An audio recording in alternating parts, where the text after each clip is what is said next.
제조산업뿐만 아니라 식품산업에서도 활용되고 있는 로봇. 최근 식품과 기술을 접목한 푸드테크가 식품산업 변화의 중심축으로 자리 잡으며 우리의 식탁을 빠르게 점령하고 있는데요. 우리나라 푸드테크의 미래에 대해 강지영 대표와 이야기 나눠봅니다. 제가 어렸을 때는 로봇 하면 만화 영화 속 주인공 또는 공상과학 영화 속에 등장하는 존재였었는데 요즘은 각종 기술이 발달하면서 그야말로 로봇 활용 범위가 참 넓어지고 있습니다. 서빙, 청소, 수술, 또 배달까지 정말 다양한 직종의 전문 로봇들이 개발되고 있는데요. 물론 주방에서 요리하는 로봇도 있습니다. 네, 맞습니다. 이 로봇을 활용하면 부족한 일손을 대신하고 이 높은 인건비 문제를 해결할 수 있다는 장점이 있죠. 관련해서 이야기 나누기 위해 로보아르테의 강지영 대표님 모셨습니다. 안녕하세요. 어서 오십시오. 예, 반갑습니다. 원래 로봇 관련해서 창업하는 게 꿈이셨어요? 꿈은 창업은 전혀 아니었고요. 네.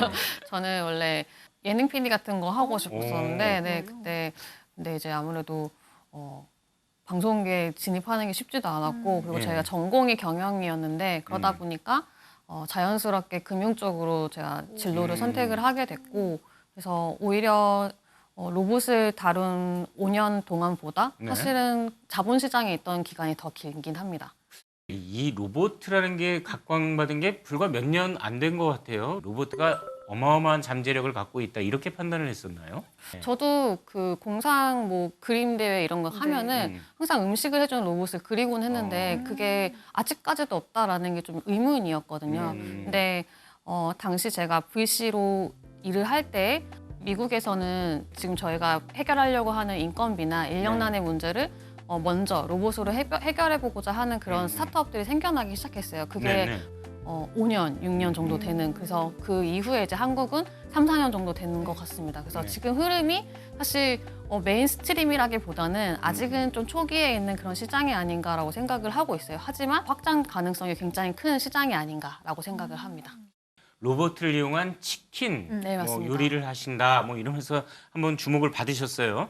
근데 어떻게 생각하면 이쪽에 종사하시는 분들이 정말 많지 않습니까? 네. 레드오션인데 신기술을 갖고 접근을 한다? 이게 쉽지 않았을 것 같은데. 말씀하신 것처럼 네. 레드오션이기 때문에 굉장히 많은 플레이어들이 이 시장에 있잖아요. 그래서 치킨 가맹을 하자라는 생각으로 창업을 했던 게 아니라 문제를 해결해 줄 수 있는 우리가 로봇을 개발해서 그분들한테 판매하자라는 생각으로 개발을 시작하게 된 회사라고 생각하시면 되고, 예. 그래서 조리 로봇을 개발하다 보니 저희가 튀김 지금은 고도화를 시키는 거고, 네. 앞으로는 다른 조리도 저희가 필요한 곳에 공급하기 위해서 개발을 해드릴 수 있는 그런 거죠. 뭐 서빙하는 로봇도 있고 조리하는 로봇도 있고 뭐 여러 가지 분야가 네. 적용이 될 수 있는데 딱히 이 조리 부분이 훨씬 더 유리하겠다라고 생각하신 이유가 같은 게 있나요? 뭔가 매장을 열기 위해서 부동산을 여러 군데 이제 돌아다니다 보면은 굉장히 잘 되는 치킨집을 하시는 분들이 여기서 나 여기서 20년 동안 장사를 했는데 이제 그만두려고 해요. 근데도 아직도 장사가 굉장히 잘 돼요. 그래서 저는 질문을 하죠. 네네. 왜 그만하시려고 하세요? 잘 되시는데 그랬더니 뭐 와이프가 폐가 너무 안 좋아져서 계속 튀김을 뭐 170도로 끓이다 보면은 이게 유증기가 계속 뜨게 되고 사람도 네네. 같이 마시게 되잖아요. 근데 그게 이제 기관지에 안 좋게 되고, 또 이게 튀김 바구니도 1kg가 넘는데 거기에 닭이 이제 1kg짜리 들어가게 되면은 계속 얘를 2kg짜리 이거 계속 왔다 갔다 해야 되는 거죠. 네네. 손목에 무리도 가고. 그래서 그런 부분들 때문에라도 사실 저희가 조리 쪽에서도 좀 무겁고 뜨겁고 이런 것들을 다루는 그런 조리를 좀 해드리자라는 생각을 하게 된 거죠. 창업하고 어려움 참 많이 겪으셨을 것 같아요. 어떤가요? 사실 오늘도 되게 힘들다라고 이렇게 혼자 생각을 하면서 좀 왔었는데, 네. 뭐죠? 창업 자체가 뭐가 제일 힘들어요라고 이렇게 질문을 최근에도 받았을 때 제가 지체 않고 대답을 했던 게 직원들이 일을 잘 하실 수 있는 그런 환경을 만들기 위해서 투자도 끌어와야 되고 아니면 매출 잘 내는 구조를 해야 되고 사실 더 정확하게는 월급을 주는 직업이 대표 아닌가라는 생각을 좀 하거든요. 그래서 그런 일들을 제가 잘 할 수 있느냐에 대해서 좀 고민이 좀 있고, 그런 부분들 해결하는 게 사실 좀 많이 힘들다. 그래서 창업을 하시려는 분들에게는 내 비전을 이루는 그런 아름다운 일도 있지만은 사실은 이런 것들이 훨씬 더 중요할 수 있다라고 이렇게 말씀드릴 수 있겠네요. 그렇다면 뭐 로보트가 그 종업원으로 일을 하는 뭐 이런 구조 아니겠습니까? 네. 이렇게 됐었을 때 어떻게 보면 초기 비용이 더 들어갈 수 있고 과연 로봇가 내가 원하는 것처럼 내 뜻대로 움직여줄 것 같지는 않거든요. 어떻습니까? 저희도 처음에 로봇을 개발을 해놓고 쉽사리 소상공인들이 사실 수 있는 그런 금액대는 사실 아닌 거예요. 예. 거의 일시불로 이렇게 로봇 가격이 뭐 4천만 원, 5천만 원 들어가는 게 되는 것이 사실 그렇게 쉬운 일은 아니란 말이에요. 그래서 저희가 생각했던 거는 금융구조로 짜드리자. 그래서 네. 정말로 해결하고 싶으신 게 아르바이트생들을 고용하고 또 그분들한테 월급을 주는 일들을 해결해야 되는 그런 부분이라면은 네. 저희가 진짜 월에 얼마씩 렌탈을 해드리는 그런 형태로 좀 해결을 해드리면 어떨까라는 생각을 하게 돼서 그래서 저희가 지금은 저희뿐만 아니라 다른 저희 로봇을 적용하시는 그런 분들도 렌탈 프로그램을 적용하실 수 있게끔 그렇게 안내를 해드리고 있습니다. 물가도 오르고 인건비도 많이 오르고 있습니다. 자영업자분들이 많이 어려워하시는데 이 치킨 로봇을 활용하면 자영업자들의 부담을 좀 덜 수 있는 걸까요? 덜 수 있어야 된다고 저희는 생각을 하고 그렇게 해서 사업을 진행하고 있고요. 뭐 쉽게는 인건비를 뭐 3명 쓰던 거를 뭐 한 명 쓰게 되네 이런 식의 접근도 있겠지만은 사실 실제로 운영을 해보면은 네. 작은 매장 하나에서 한 명의 인원을 뽑는 게 쉽지 않은 일이거든요. 요즘 같은 때에는 그래서 특히나 한국뿐만 아니라 이건 글로벌한 문제여서 저희 미국이나 뭐 캐나다 이런 굉장히 땅은 넓은데 사람 수는 좀 적은 일할 사람 수는 더 적은 그런 나라들에서 더 많이 연락이 오거든요. 정말로 그 인원을 뽑을 수 없다면은 네. 차라리 그냥 로봇을 하나 고용하자라는 생각으로 접근을 많이 해주시는 것 같고요. 아직 한국은 인건비도 높아지고 있고 그리고 아직 일할 그 의지가 있는 친구들이 많기 때문에 이 부분이 확실히 와닿진 않겠지만 이게 네. 정말로 5년, 10년 뒤에는 저희도 바로 맞닥뜨리게 되는 그런 시장이라고 생각을 해서 네. 저희 같은 회사들이 계속 생겨서 대응을 해야 되지 않나라는 생각을 합니다. 요즘도 식당 가보면은 그릇 옮겨다니는 그쵸. 로봇들은 네. 종종 보거든요. 네. 맞아요. 5년 전에 사업을 네. 시작하셨을 때랑 지금이랑 적용 범위가 많이 늘었다 내지는 아직까지는 좀 많이 초기 단계다. 어느 정도 수준이라고 판단하세요? 저희는 계속 이 시장을 보니까 또 이런 회사가 생겼네, 또 이런 회사가 생겼네라고 하지만은 아직은 좀 초기에 있는 그런 시장이 아닌가라고 생각을 하고 있어요. 하지만 고무적인 것은 제가 시작했을 때만 해도 이제 겨우 커피를 좀 드립하는 그런 회사들이 생겨나기 시작했던 때였거든요. 근데 예. 지금은 오히려 경쟁사라고 할 수 있는 여러 회사들이 많이 생겼어요. 그래서 튀김뿐만 아니라 뭐 햄버거 패티를 굽는 회사도 있고 그리고 고기를 굽는데 진짜 사람보다 더 잘 구우려고 그걸 AI로 보고 지켜보고 그렇게 하는 회사들도 있고 아니면 그냥 볶음 요리를 해주는 그런 회사들 그런 로봇을 개발하는 회사들도 있는데 네. 이렇게 되다 보면은 지금은 되게 미미한 시장이지만은 그래도 계속 5년 얘기를 하게 되는데 5년 뒤에는 정말 네 저희 주변에 많지 않을까. 서빙 로봇은 처음에 네. 생겼을 때만 해도 저런 게 다 있어 하고 사진 찍고 이러죠. 맞아요. 지금은 누구도 이걸 인스타에 올리진 않잖아요. 그렇죠, 그렇죠. 저희가 만드는 그런 조리 로봇도 그렇게 되지 않을까라고 생각합니다.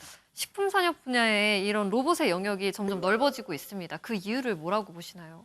사람의 노동력이 수요가 굉장히 많은데 공급이 이루어지지 않고 있다는 사실이 사실 제일 큰 것 같아요. 뭐 뜨거운 거, 무거운 거 드는 일들은 점점 더 하고 싶지 않아 할 거라고 생각해요. 저도 하고 싶지 않고. 근데 그런 일들은 로봇이 하게 하고 오히려 사람들은 더 좀 그것을 바탕으로 더 가치 있는 일을 더 뭐 뭔가 뭐 생산성이 있는 일을 하게 하는 게 맞지 않나라는 그런 생각입니다. 요리. 뭐 이거는 손맛이라는 소리를 그쵸. 자주 해요. 네. 근데 왠지 로봇가 만들었다라고 하면은 약간 맛에 대한 기대감이 그렇게 크기는 좀 어렵지 않을까라는 맞습니다. 생각도 하는데 이런 것들이 극복이 될까요? 어떻게 보세요? 이게 저희는 막 쎄맛 날 것 같다라고 표현을 하거든요. 예. 근데 저는 카페를 가면은 이제 네. 여기 커피 머신 못 쓰지 이걸 항상 보거든요. 근데 제가 네네네. 좋아하는 커피 머신 이제 땡땡땡땡 이게 있는데 네네. 그 머신을 쓰는 카페는 뭐 커피 빈도 좋아야겠지만은 이 기계 자체가 커피를 잘 내리는 기계이기 때문에 에스프레소 맛이 좋을 것이라는 기대를 하게 되는데 예. 저희가 로봇을 쓰게 하는 거는 뭐 사람을 편하게 하는 것도 있지만은 이 로봇이 사람보다 잘 튀긴다라는 그 인식을 사실 심어주고 싶거든요. 네. 저희가 하고 있는 뭐 튀기는 것을 로봇이 하게 하는 거는 프랜차이즈 업자들한테 굉장히 좋은 일일 수 있어요. 왜냐하면은 뭐 어느 역삼점, 뭐 부산에는 어느 점포 다 맛이 다르잖아요. 근데 로봇이 하게 되면 사실 똑같아지는 거는 되게 당연한 일이어서 예. 이런 부분들을 해결하는 데는 로봇이 굉장히 좋지만은 말씀해 주신 것처럼 근데 그게 진짜 맛있을까에 아하. 대한 거는 사실 물음표인 거죠. 그래서 음. 저희 같은 경우는 다음 그 계단을 올라가기 위해서는 뭐 AI 특히나 이제 비전 센서나 뭐 네. 이제 산도 그리고 온도까지도 정확하게 다 재서 사람이 다 이렇게 뭐 재볼 순 없잖아요. 근데 로봇은 이 센서들을 조합해서 알고 있기 때문에 네. 지금 보니까 감자튀김을 60번 튀긴 거랑 치킨을 60번 튀긴 거랑은 기름의 상태가 확연히 다른데 감자튀김 튀긴 여기에는 조금 더 튀길 수 있겠다. 이런 것들을 판단하게 해주는 거죠. 이런 것들까지 해주면은 오히려 이제 점주 입장에서는 재고 관리나 이런 아하. 것들에 되게 도움을 받을 수도 있고 예. 비용을 줄이는데 그 고객에게는 여기가 깨끗한 기름을 그래도 유지하려고 노력하는데 그걸 로봇이 해주고 있다라는 아하. 인식을 주게 되면 고객도 좀 믿고 먹을 수 있는 그런 음식이 되지 않을까라는 생각을 합니다. 로봇이 우리 삶에 점점 스며들고 있다라고 볼 수 있을 것 같습니다. 이렇게 로봇의 영역이 그럼 과연 어디까지 개발될까 이런 생각도 들거든요. 대표님 생각은 어떠세요? 지금은 저희가 조리 쪽을 하고 있는데 계속 문의가 들어오는 곳 중에서는 그냥 소규모 그 라인을 대형으로 짜는 게 아니라 여기만이라도 좀 자동화를 하고 싶어요라는 그런 문의들도 사실 들어오세요. 그래서 예. 아직은 저희가 식음 쪽에 집중을 하고 있다 보니까 네. 그런 요청들을 저희가 해드리지 못하고 있지만은 이런 협동 로봇이나 아니면은 뭐 작은 로봇들이 이런 회사들이 이런 것들 해결해 줄 수 있다라는 그 인식들이 이제 사람들한테 퍼지고 있다라는 것은 저희 의식주 가운데 로봇이 굉장히 많이 들어와 올 것 같다. 그 질문 자체처럼 스며들고 있다라고 생각을 하고 있어요. 그래서 뭐 지금은 조리 뭐 하는 걸 하지만은 말씀하셨던 것처럼 서빙했다가 저는 고기 구워주는 것도 로봇이 해주면 좋겠고 그리고 옷 같은 거 냄새 날까봐 이거를 이제 스타일러에 걸어준다라는 것도 뭐 로봇이 할 수 있는 거고 굉장히 활용할 수 있는 영역은 많다라고 생각을 합니다. 그래서 머지 않아서 좀 저희 의식주에서 많이 찾아볼 수 있지 않을까? 네, 그렇게 기대하고 있습니다. 로봇가 실제로 움직여서 닭을 튀긴다던가 요리를 만드는 기술을 보유하고 계셔서 이쪽으로 진출을 하시고 또 사업을 하고 계시는데 이런 중소기업이나 아니면 뭐 창업을 꿈꾸는 젊은 사람들한테 야, 요런 것들 한번 좀 생각을 해봐라라고 조언을 해주신다면 어떤 게 있을까요? 저는 청소가 진짜 중요하다고 생각을 해요. 뭐 힘들고 남들이 하기 싫어하는 업무 중에서 음식이 아니더라도 생각을 해본다면 사실 청소가 되게 큰 것 같거든요. 그래서 실제로 미국이 항상 좀 한 발 앞선 그 시도들이 있는데 네네. 뭐 화장실 청소를 해주는 로봇이 있다든지 아하. 그래서 변기까지 이렇게 착착착 해주는 그런 로봇이 있는데 그런 시도들이 이제 누적이 되고 이런 회사들이 많아지게 되면은 청소 당연히 이제 로봇이 하는 그런 세상도 올 거고 저희 같은 경우에 예를 들자면은 저희 매장 청소 네네. 그래서 매장 청소를 로봇이 해준다라고 하면은 깨끗한 게 기대가 되잖아요. 그래서 그런 부분들을 좀 할 수 있는 부분 고민해 주셨으면 좋겠습니다. 네, 저희가 알겠습니다. 쓰겠습니다. 많은 자영업자가 이 인력난 또 인건비 급등이라는 상당히 좀 경영상에 어려운 상황을 겪고 있습니다. 앞으로 더 다양한 기술을 가진 조리 로봇 또 다양한 능력을 가진 다른 로봇이 개발이 돼서 자영업자의 효율적인 경영을 돕고 또 비용까지 절감할 수 있다면 좋지 않을까 하는 생각합니다. 네, 오늘 말씀 고맙습니다.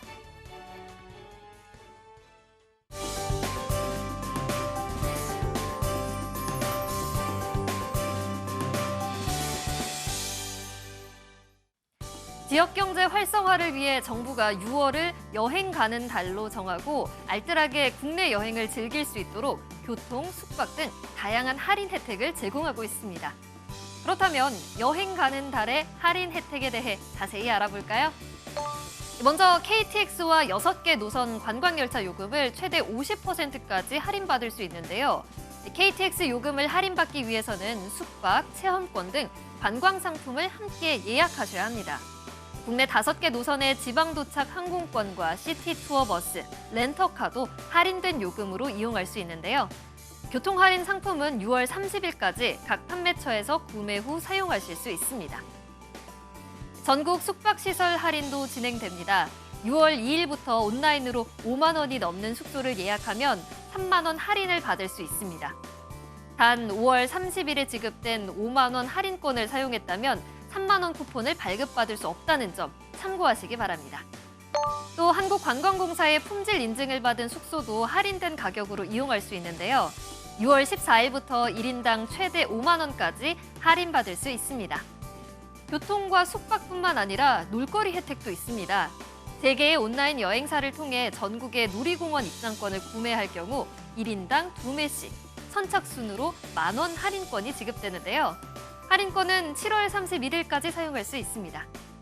캠핑족들을 위한 이벤트도 있는데요. 포털 사이트를 통해 등록 캠핑장을 예약하고 6월 30일까지 이용 완료하면 선착순 10,000명에게 만원의 포인트를 적립해줍니다. 예약할 수 있는 등록 캠핑장은 한국관광공사 고캠핑 홈페이지에서 조회할 수 있습니다. 이 외에도 50여 개의 국내 전문 여행사가 제공하는 여행 패키지 상품을 30% 할인받을 수 있는 여행상품 특별기획전도 운영되는데요. 모든 할인 혜택은 준비된 예산이 소진되면 조기 종료되니까요. 여행 가는 달 홈페이지에서 자세한 할인 혜택 확인하시고 이용하시기 바랍니다. 지금까지 생활플러스였습니다.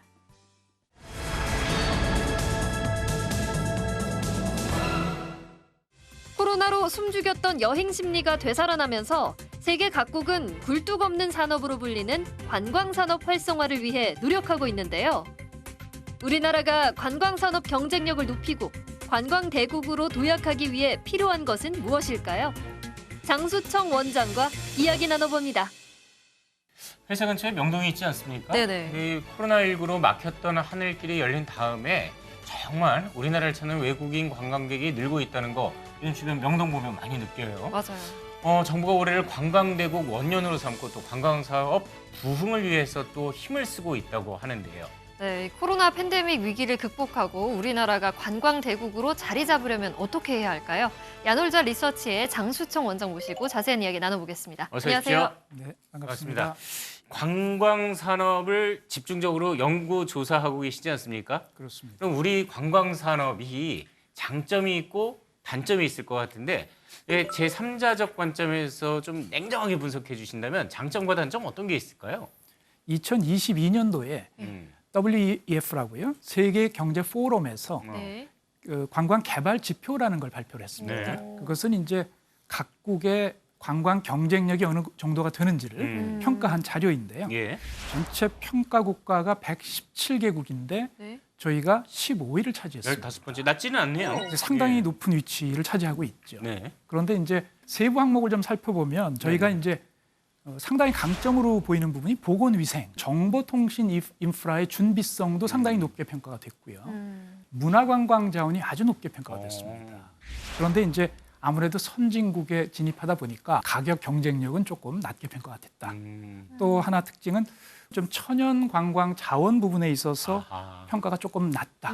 야놀자 리서치가 민간연구센터, 여행산업 연구를 위한 민간연구센터라고 하는데 구체적으로 어떤 부분을 연구를 하시는 거예요? 그 플랫폼 기업 중에 주식회사 야놀자라고 있습니다. 그렇죠. 네. 그다음에 이제 미국의 퍼듀 대학교의 관광 산업을 연구하는 크리바 센터라고 있습니다. 네. 그리고 이제 경희대학교도 호텔 관광대학이 있죠. 네네네. 그 안에 H&T 애널리틱 센터라는 연구 센터가 있습니다. 예, 예. 그 3자가 협력해서 저희가 연구소를 열었습니다. 어.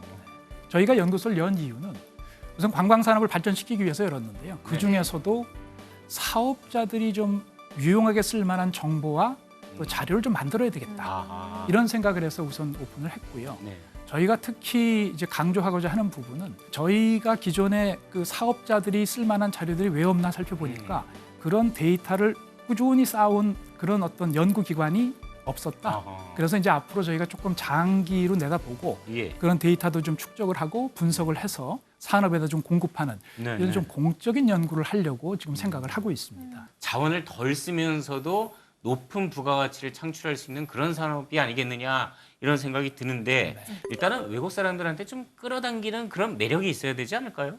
그 우리나라가 지금 그 GDP 네. 국내 총생산 대비 관광 산업이 기여하는 부분은 약 2.7% 정도에 머물고 네네. 있습니다. 이 부분이 어느 정도 수준이냐면 OECD 36개 국가 중에서 가장 낮은 수준입니다. 아하. 그러면 이제 평균은 어느 정도가 되는가? 예. 그러면 한 10% 정도가 되고요. 저는 2.7%가 낮다고 생각하면서 동시에 우리의 잠재력을 보면 성장할 룸이 많이 남아 있다. 아하. 이렇게도 평가하고 싶습니다. 우리 국민이 이제 인구가 5천만이 조금 넘습니다. 네. 네, 그러니까 이제 시장이 딱 그 정도죠. 음흠. 그러나 이제 이것을 국가의 어떤 주축 산업으로 육성하기 위해서는 네. 좀 더 많은 어떤 그 대상이 필요한 거죠. 네, 네. 거꾸로 이제 삼성전자 또 뭐 LG전자, 현대차 또 기아차들은 이미 세계적인 기업이 됐죠. 예. 네, 그런 기업들이 국내 소비자만 상대했으면 지금 같은 세계적인 기업이 됐겠는가. 그렇죠. 그러니까 지금부터라도 저희는 이 관광 관련되는 모든 기업들 또 국가도 포함해서 우리의 고객은 우리 대한민국 국민뿐만 아니고 글로벌 모든 트래블러들이 저희의 고객이다라는 생각으로 나가면 앞으로 큰 성장이 이루지 않을까 하는 생각을 하게 됩니다. 코로나로 관광객들이 끊겼다가 다시 우리나라를 찾아오고 있는 상황입니다. 과거와 비교를 했을 때 이 관광객들의 트렌드 변화가 있을 것 같은데요. 어떤가요? 지금 현재 회복은 되고 있습니다. 네. 그러나 이제 주로 많이 보이는 관광객들이 일본에서 오신 분들, 또 이제 동남아에서 오신 네네. 분들이 많습니다. 그렇죠. 그래서 이제 그런 분들이 이제 어디를 많이 방문하는지를 이렇게 추적을 해보면 네. 여전히 명동을 많이 네. 가시고요. 또 경복궁 많이 가시고 네. 맞아요. 젊은 분들은 홍대 많이 가시죠. 코로나19 팬데믹 이전과 비교해도 그 행태는 큰 차이가 없다. 근데 이제 하나 이제 차이가 있는 것은 예. 네. 실제로 저희가 그 K컬처가 코로나 팬데믹 기간 동안에 훨씬 더 인기가 있어졌습니다. 맞아요. 그러니까 글로벌 시장에서 한국이 더 많이 알려졌고 예. K팝도 더 많이 알려졌고 음. 또 많은 상을 받았습니다. 이런 걸 통해서 우리가 인지도가 많이 올라갔죠. 중동이나 또 아시아 지역 그 인구가 좀 더 방문하고 있죠. 그러니까 그런 변화가 있다면 있고요. 하나 더 재밌는 것은 네. 네. 관광공사에서 2021년도에 실시한 방한 관광객의 어떤 잠재력을 평가한 네. 조사가 네. 있습니다. 전체 응답자 중에서 네. 47%가 네. 향후 3년 내에 네. 어허. 한국을 방문하겠다라는 오. 의지를 표명했습니다. 이건 굉장한 뉴스입니다. 그리고 이것은 의지를 표명한 네. 거기 때문에 네네. 또 관광으로 자연스럽게 이어지지 않겠나 이런 생각을 하게 됩니다. 그 부분이 좀 네. 특징입니다. 그렇다면 현재 우리나라를 찾는 외국인 관광객 규모는 어느 정도인가요? 현재 규모를 이해하시려면 아마 그 코로나 팬데믹 이전이 그러면 어느 정도 되는지를 네. 이해하시면 그렇죠. 도움이 될 네네네. 거예요. 네. 그러면 2019년도가 네. 지금 약 1,750만 명이 내한 관광객이 있었고요. 네. 2021년 기준으로 보면 100만이 넘지 않습니다. 그러다가 이제 2022년에 320만 명의 내한 관광객이 있었습니다. 네. 그리고 올해 들어서 이제 급격하게 이제 회복이 되고 있는데요. 여기서 이슈가 뭐냐면은 우선 그 항공편이 아직은 좀 부족합니다. 그렇죠. 네, 항공이 빨리 이제 증편이 돼야 되는데 그렇게 못 되고 있고 또 2019년 이전에 많았던 중국 관광객이 아직은 그렇게 올라오지 못합니다. 아시겠지만 이제 중국 정부에서 한국을 방문하는 단차 관광객은 아직 허용을 하고 있지 않습니다. 네. 그러다 보니까 지금 2019년 기준으로 보면 한 50% 정도 회복됐다 이렇게 보시면 될 것 같습니다. 그러나 이제 나라별로 보면 이제 사정이 좀 다릅니다. 네. 일본의 경우는 이미 뭐 무비자 입국 허용이 됐고요. 항공편도 일본은 굉장히 늘어났습니다. 많이 늘었죠. 네. 예. 그러다 보니 사실은 일본은 거의 2019년 수준으로 올라와 있고요. 또 미국하고 유럽 경우도 재밌는 것은 거기는 이미 코로나를 일찍 경험하고 일찍 마감하는 그런 형태였기 때문에 예. 2022년 초부터 사실은 회복이 됐습니다. 그래서 지금은 거의 어허. 2019년 수준으로 회복되고 있는 그런 상태고요. K컬처, K콘텐츠가 전국 각광을 받고 있습니다. 그로 인해서 외국인 관광객들도 많이 찾아오고 있고요. 이런 관광객 증대에 실제로 해외에서 어느 정도로 인기가 있는 거고 이게 어느 정도 효과가 있을 거라고 보시나요? 그 한류의 영향에 대한 연구가 또 있습니다. 관광공사의 그 외래 관광객 실태 조사를 2019년도에 실시를 했는데요. 그 외래 관광객 중에서 왜 한국을 왔습니까? 라고 하는 그 이유를 물었는데 22.4%가 한류 때문에 왔다라고 명시를 했습니다. 예. 근데 이거를 그 방문객 수로 한번 환산을 해서 보면 네. 대략 400만 명 정도가 됩니다. 400만 명. 네. 예. 그러니까 외국인 관광객이 한 400만 명 정도가 2019년도에 한류를 위해서 한류 때문에 한국을 방문해서 네. 한국을 와서 즐겼다 이런 얘기입니다. 근데 이제 K-팝의 팬들은 사실 거의 매년 한국에 와서 K-팝의 이벤트 같은 데 참석한다고 합니다. 네. 어허. 그리고 영화 촬영지, 또 예. 드라마 촬영지에도 외국인 관광객이 상당히 많죠. 이런 것들을 보면 저희가 K 콘텐츠가 굉장히 많이 일반화되고 있구나. 또 그 영향력이 굉장히 크구나라는 걸 알 수 있고 앞으로 이것이 유지가 되기 위해서는 이 K 콘텐츠를 조금 더 다양하게 해나가서 네. 한국에 대해서 좀 더 많이 이해하고 또 한국의 어떤 이미지도 더 개선을 하고 그래서 관광객도 자연스럽게 늘어나는 그렇게 되지 않겠는가 하는 생각을 합니다. 한 번 방문에 그칠 게 아니라 여러 번 또 다시 찾게 만드는 게 정말 중요할 것 같은데요. 그렇게 만들도록 할 방안 어떤 게 있을까요? 관광의 사실 3요소 그러면 볼거리, 즐길거리, 먹을거리입니다. 네. 이 세 가지 중에서 한국은 즐길거리가 조금 약한 아하. 나라로 지적을 받아왔습니다. 예, 예. 그러니까 이런 지적들을 보면 우리가 뭔가 새롭게 같은 관광객끼리도 같이 서로 어울리고 또 즐길 수 있는 그런 장소를 좀 마련해 줘야 되지 않겠느냐. 즉, 제 생각에는 엔터테인먼트 형식의 어떤 프로그램들이 좀 더 많아져야 되겠다는 생각이 들고요. 네. 또 하나는 이제 16,000명을 대상으로 해서 외래 관광객 실태 조사를 한 게 있습니다. 예, 예. 평균적으로 한 6일 정도 머무른다고 그래요. 그리고 대부분이 무엇을 하냐면 명동 가고 남산 가고 경복궁 가고 예, 예. 홍대 가고 어. 그러다가 쇼핑하고 만난 음식 먹고 돌아가는 이런 패턴인데 네, 네. 이게 한 두세 번까지는 모르지만 더 이상 방문할 그 동의는 없다는 얘기죠. 이것을 보충하기 위해서 우리가 네네. 엔터테인먼트적인 것도 많이 해야 되고 또 하나는 우리가 서울만 관광지가 아니죠. 그렇죠, 그렇죠. 상당히 많은 지방의 관광지를 갈 수 있도록 이 유인할 수 있는 그런 노력이 필요하겠다. 지방 축제가 대단히 많습니다. 그렇죠. 모든 지역의 축제가 다 있습니다. 예, 예. 제 생각에는 이제 이거를 좀 업그레이드 시켜서 그 관광 자원으로 활용하면 어떨까?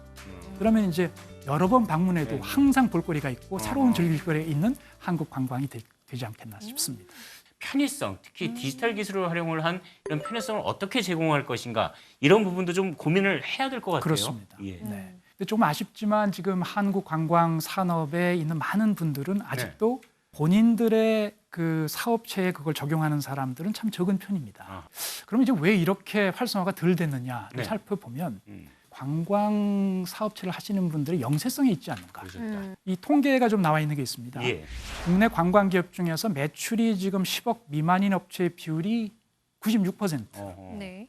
종사자가 네. 10명이 넘지 않는 그 업체 비율이 85%에 머무는 거예요. 그러다 보니까 이 미래를 그 바꿀 수 있는 어떤 이 디지털 기술을 어떻게 써야 될지도 모르고 무엇이 중요한지를 지금 모르고 있습니다. 그래서 사실 저는 이제 이 시점에서 정부가 조금 더 지원을 해서 이분들이 그것의 중요성을 깨닫고 그걸 활용하는 그런 장을 좀 열었으면 좋겠다 하는 생각이고요. 네네. 그렇게 하기 위해서는 사실 교육하고 훈련 프로그램들이 대단히 중요하죠. 정부의 지원뿐만 아니라 이제 본인들 스스로도 그것에 깨달음이 필요한 것 같고요. 또 하나는 이제 학교에서도 좀 나서서 네. 그런 봉사를 좀 해주셨으면 좋지 않을까 생각이 듭니다. 이제 우리나라 관광 대국 또 뭐 관광으로 버는 돈이 좀 더 많은 그런 국가가 되기 위해서 좀 방금 말씀하신 거는 좀 투자라든가 좀 장기적인 플랜을 따라서 움직이는 거라면 당장 좀 이거 시급하게 해결할 수 있는 과제들이 있다라고 보시는 거는 어떤 게 있을까요? 우선은 시급하게 해결할 부분이라고 하면 저는 이런 불편함을 해소하는 게 먼저 아닐까 예. 하는 생각이 듭니다. 이거는 관광 산업에서는 네. 그 수용 태세가 잘 되어 있느냐 이렇게 표현을 합니다. 대표적인 게 네네네. 어떤 거죠? 외국에서 발행한 신용카드의 활용입니다. 예를 들어서 어느 지역에 가기 위해서 티켓을 예. 산다 어허. 또는 렌트카를 한다 예. 이러면 이제 온라인상에서 정보를 보고 네. 그 결제를 하게 되지 않습니까? 네, 네. 근데 결제를 할 때 이제 그 신용카드를 이렇게 들여다보면 네. 놀랍게도 해외에서 발행된 신용카드의 옵션은 없고요.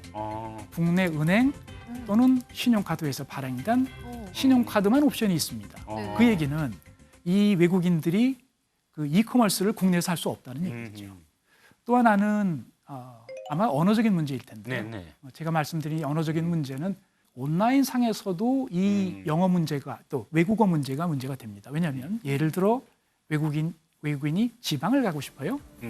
고속버스 웹사이트에 가서 이렇게 보면 네. 한국말밖에 되어 있지 않습니다. 네. 그 얘기는 한국말을 알아야만 그 서비스를 쓸 수 있다는 거죠. 그렇군요. 네, 그러니까 이런 두 가지로 보면 예. 아직도 우리나라의 관광 서비스 또 기타 이커머스 서비스 회사들이 네. 외국인이 우리의 고객이라고 하는 그런 마인드셋이 없지 않는가 하는 생각을 하게 됩니다. 윤석열 정부의 국정 과제이기도 하죠. 관광 산업 육성. 그렇다면 관광 산업과 여행 기업들을 위해서 이 정부 차원의 노력은 어떤 게 필요하다고 보시나요? 산업의 육성이 뭐 하루아침에는 어렵죠. 그렇죠. 그러니까 이제 꾸준히 우리가 지원책을 펴야 되는데요. 그럼 이제 어떤 지원책을 쓰는 것이 좋겠느냐 네. 이런 거죠. 사실은 저희 나라는 뭐 제조업을 중심으로 하는 제조업 국가라고 해도 과언이 아닙니다. 네. 그 여러 가지 몇 개의 제조업을 키우기 위해서 정부에서 무던히 노력했고 성공을 했습니다. 그때 많이 쓰던 방법이 이런 기업들이 연구하는데 투자가 많이 들어가지 않습니까? 그 투자하는 부분만큼은 세금을 좀 줄여줬습니다. 그런데 사실은 여행 기업들도 네. 플랫폼을 만들고 또 솔루션을 하기 위해서 기술 투자를 굉장히 많이 합니다. 그 부분만큼은 또 같은 그 혜택을 줄 수 있지 않는가. 그러면 아무래도 훨씬 더 경쟁력이 생길 것이다. 또 하나는 이제 해외 진출한다는 것은 대단한 리스크를 안게 되죠. 재무적인 리스크도 있고 비즈니스 리스크도 있습니다. 그중에서 이 재무적인 부분 일부만이라도 좀 해결을 해주면 예를 들어서 어떤 관광 수출 펀드라든가 뭐 이런 걸 좀 만들어서 일부 들어가는 비용의 일부를 좀 매칭 펀드 형식으로 조금 줄여준다면 훨씬 리스크를 절감하고 또 해외 가서도 더 그 경쟁력 있게 사업을 할 수 있지 않냐 이런 생각이 들고요. 물론 이것뿐만 아니라 다양하게 많습니다. 법률적인 지원, 해외 나가면 법률적인 게 생소하겠죠. 또 여러 가지 그 사업적인 부분 이런 컨설팅도 필요하고요. 또 경우에 따라서는 이제 국가 간의 커뮤니케이션도 굉장히 중요합니다. 그 국가 간의 커뮤니케이션을 외교 그 채널을 통해서 많이 해서 우리 기업을 좀 도와주는 역할 이런 것도 필요하지 않을까 생각합니다. 마지막으로 여행산업연구단체의 초대 원장으로서 앞으로의 목표나 비전이 있으시다면요? 국내 관광산업뿐만 아니라 국제적인 모든 관광산업 전반에 중요한 정보 또 지식을 생산해서 또 리서치, 즉 연구의 허브가 되는 겁니다. 또 이걸 통해서 저희가 조금 더 나아가면 지금 제가 말씀드린 이 비전도 달성하고 또 대한민국 관광 대국도 저희가 달성하는 그런 목표를 갖고 있고 열심히 뛰도록 하겠습니다. 코로나 이전과 다르게 외국인 관광객들도 뭔가 좀 트렌드가 바뀌었다. 또 산업계에 디지털 전환도 일어나고 있다. 한마디로 좀 뭔가 큰 변화가 일어나고 있다라고 이야기할 수 있을 텐데 이렇게 새로운 트렌드에 맞춰서 발전을 해야지 우리 관광산업도 지속 가능한 성장이 가능하지 않겠느냐 싶습니다. 네, 우리나라 관광산업이 경쟁력을 갖춰서 세계 시장에서의 입지를 공고히 다지길 바랍니다. 오늘 토요포커스는 여기서 마치겠습니다. 시청해주신 여러분 고맙습니다.